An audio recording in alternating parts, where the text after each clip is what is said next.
is enough said. Happy Thursday, Heat Nation. Yo, boy Ernest here, back with another Miami Heat Talk video. Hope you guys are having a great day so far, living your best positive life, staying happy. Don't forget, you guys, if you woke up today, you're already winning. So go ahead and share that positivity, you guys. Smash that like button. Don't forget to subscribe. Now, together, let's go on another Miami Heat Talk adventure. Now, a lot of Heat fans right now, we're kind of, not on the best mindset because Miami Heat lose yesterday against the Orlando Magic. It's a game, in my opinion, that the Heat shouldn't have lost. I cut a video about it last night, but man, it just still stings because the Heat did everything. They did mostly everything right. You had big games from Norman Powell, Davion Mitchell, Andrew Wiggins. Bam Adebayo had a nice, solid game, but the Heat blew it. You're going small late in the game. Wendell Carter just bullies Bam Adebayo in the glass, bullies the Miami Heat on the glass, and, Eric Spoelstra's decision of going small bit us in the ass, so we lose last night's game. But you're thinking, okay, it's one game, chuck it to the drawing board. Khalil Ware wasn't 100%, Tyler wasn't playing. It's like I said, you want to stay at least 500 by the time Tyler gets back. So you're going to win some games, you're going to lose some games. And, I wanted to do an episode about the keys of Miami Heat, what they can do moving forward, and I'll be doing that another day. But in today's episode, we got to talk about Terry Rozier. Now, I posted a short about it this morning, but I want to talk about it in full detail.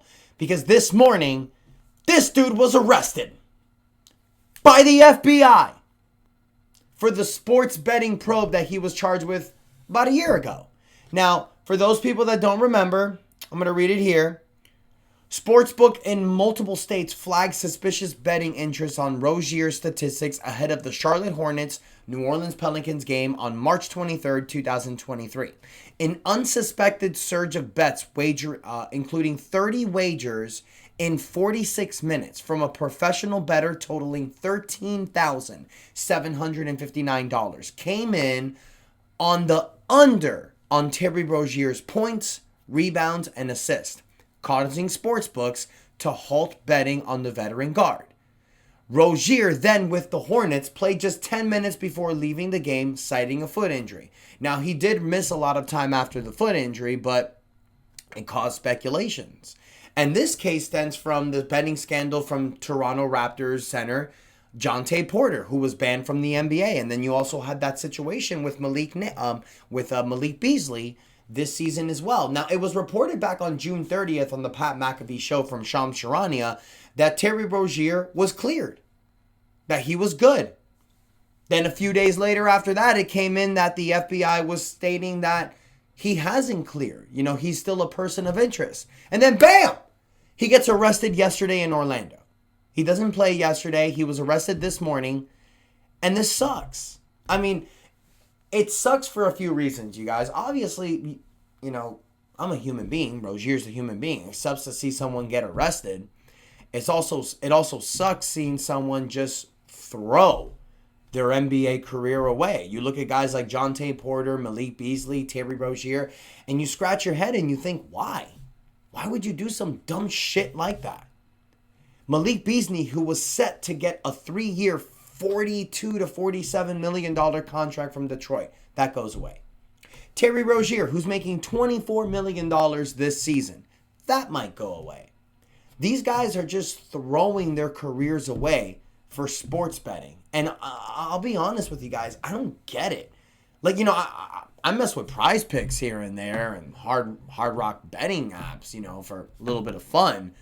But to throw the thing that you love the most away just to win some quick money, I don't know, man. I'm a man of God, and I believe that the devil creeps up in many ways, and every day we are tested by God with all these temptations. We are tested by God, and we have to try to overcome. Sometimes we succeed, sometimes we don't.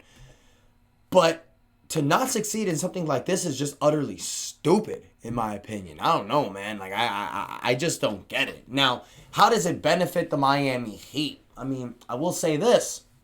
Terry Rozier, who's set to make $24 million this year, if he's found guilty of all the charges, which most likely he will because he was arrested, the Miami Heat would be able to waive him. And not waive him where they have to stretch him and pay him his money. He'll just lose his contract. He'll lose the money that he's set to make. I don't know if he'll have to pay back to Miami Heat some of the money that he's already earned. I don't know, because the way NBA players do it, they can either collect their money within 6 months or 12 months. Every NBA player is different. But it's really depending on the situation. Now, I'll be honest here, you guys. I mean, I can see how... I've seen a lot of you in the comments already. There's people already to throw parades for stuff like this happening. I mean, me personally not, because I do feel bad for Dude a little bit. I mean, it's a really bad situation, even though he got himself in it.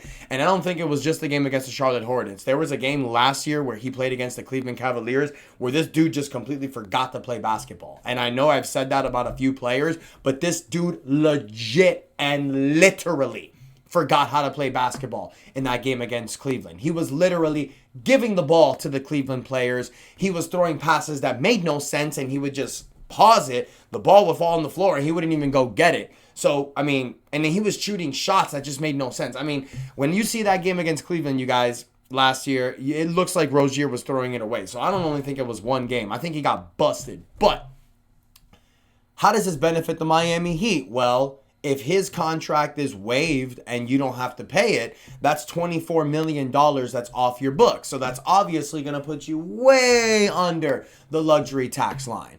This is going to make it way more flexible for the Miami Heat to make trades. And how do I mean that? Well, when you're a first, second apron team, you have to meet a lot of restrictions when you're making trades. But when you're way under the luxury tax line, you're free to take a lot more money than what you're sending out, i.e., for example, let's say the Miami Heat are looking to make a trade for Giannis. I know people are going to lose their shit about this, but no, I'm not saying it's going to happen. I'm just giving a hypothetical. If Miami had Rozier and they were trying to trade for Giannis, well, they would have to meet the salary that he's meeting because they can't send out less money than what they're taking. Giannis is set to make about $53 million. So now the Heat can actually make a trade work where they're sending Milwaukee Wiggins, a young piece, multiple first-round draft picks. They don't have to send out the same amount of money. That's kind of the only benefit. Now, I will say this.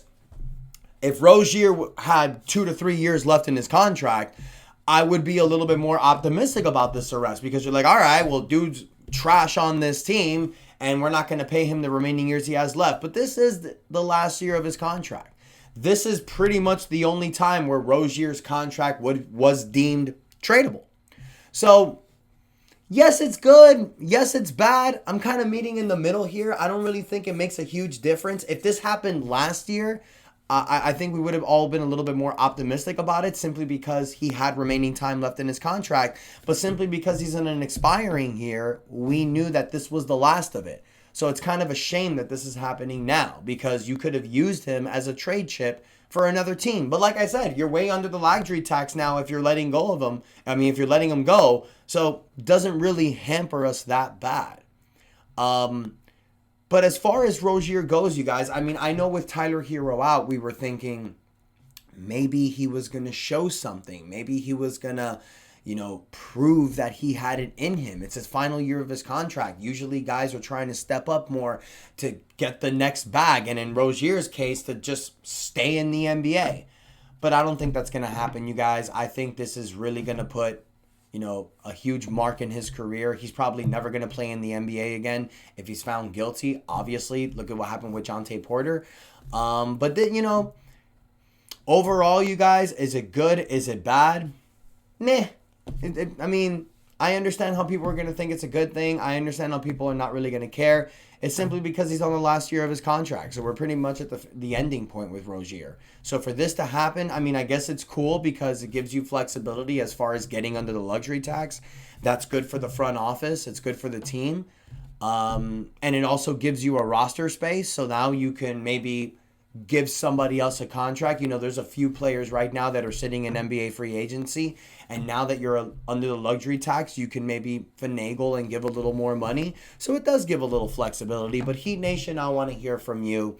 What do you guys think about this Terry Rozier arrest? Let me know what you guys think in the comments. Don't forget to like, share, subscribe as we continue our quest for 7,000 subscribers. Thank you guys so much for the continued support. And until next time, your boy Ernest out, and that is enough said.